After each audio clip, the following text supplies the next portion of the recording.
For the holidays, just because you found a great deal on a flight doesn't mean you'll get to your destination. Tonight in segment 2, reporter Joe Ducey takes you undercover, showing you what it takes to get airline seats for pennies on the dollar and what happens when the deal goes bad.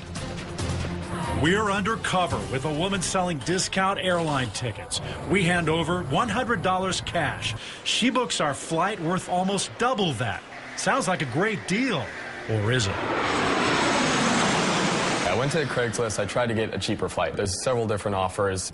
Passes, award tickets, credits, all for Southwest Airlines, all sold every day on Craigslist. They make cash, and I get a cheaper flight. Daniel Goldberg spotted a great deal, agreeing to pay $490 for $700 worth of airline credits. He met with the person, handed over the cash, and got a code. Went to Southwest, used the code, bought my flight. Daniel called Southwest to make sure everything was fine. This had been pulled. You don't have a flight. It was honestly one of the worst moments ever because, you know, you've been swindled. Meeting with strangers, large exchanges of cash. Why would anyone take the risk?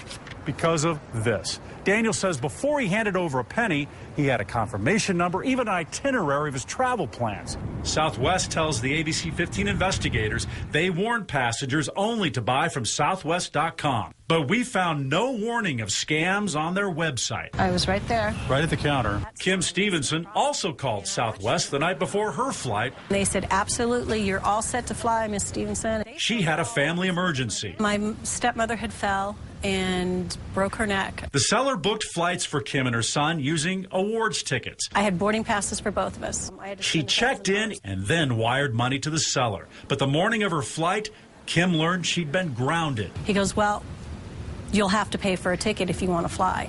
Her boarding pass was no good. I was in shock. So she paid $900 on the spot just to be with her family. Southwest refused an on-camera interview, but says offering to buy or sell awards tickets is against their rules.